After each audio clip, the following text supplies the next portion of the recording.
Hi everyone, my name is Ugla Stefanía Kristjönudóttir Jónsdóttir and I am an author, feminist and trans activist from Iceland, but I'm currently residing in the UK.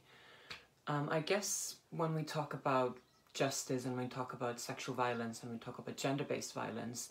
the focus often becomes on a very binary narrative of cis men enacting violence against cis women, and we usually don't think of the nuances or the intricacies of what happens when a person belongs to a different minority as well as being a woman or being perceived as a woman. So I think, you know, when we talk about gender-based violence, we need to be able to recognize and acknowledge that different people have different experiences of gender-based violence, and there isn't one way that gender-based violence appears in our society. And I think as a trans person and as someone who's worked in the women's aid sector and worked in centres for survivors of sexual abuse, I've seen quite clearly how it can be really, really different for different people. And I think if we want to create real justice and transformative justice, we need to be able to realize and acknowledge this, and we need to be able to recognize the differences that people experience. And I think when we talk about transgender people in particular, there is often a sort of a conflicting narrative that happens, and there is often a controversy that's sort of being pushed by more conservative forces, and often alt-right forces that have sort of pushed the narrative that trans people are somehow a threat to people and are a part of gender-based violence. But I think trans women in particular are incredibly vulnerable to gender-based violence and to violence in general, and I think this goes for any minority that doesn't belong to the norm, and trans people certainly are not exempt from that. And I think when we talk about trans people's access to shelters and to rape crisis centres, this is something that needs to be talked about a bit more, because I feel that there is sort of a false and a negative narrative that's being pushed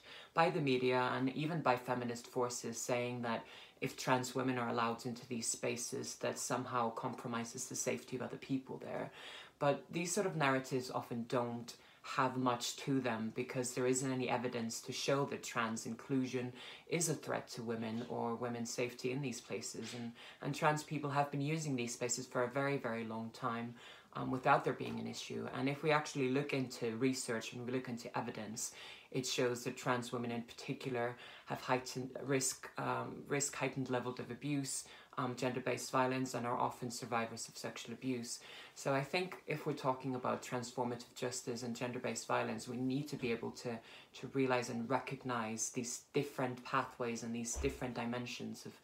how people experience life and how they go through life. And I think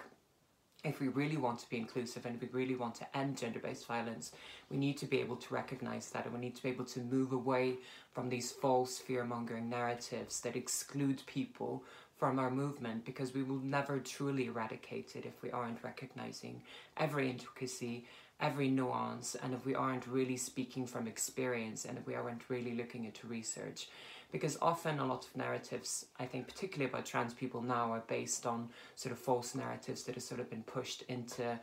our sector, and I think we need to be really vigilant, and we need to be able to push back from them. Because as a survivor personally myself, I know for a fact that the fact that I was perceived as a woman and the fact that I am trans created a very, very specific oppression, and the fact that I was abused and that I was targeted was specifically because I was a woman and because I was a trans person, and that created a really, really specific type of oppression, as I said. So I think my view on gender-based oppression and transformative justice is that we need to be as inclusive as possible. We need to be able to include people with disabilities, people of colour, people with different, or people from different backgrounds and cultures and everything. We need to be able to think that this isn't just the same for everyone, and there are intricacies and there are situations and there are things that happen to people which specifically has to do with their identities and who they might be and how people might perceive them. So I'm looking forward to speaking with you further at the event, to share my experiences of being a survivor and also being a trans person and also being a woman in society. And I think we need to be able to speak about all of these nuances in order to eradicate justice and create create real transformative justice so that we can all heal and so that we can all truly eradicate violence in all its forms.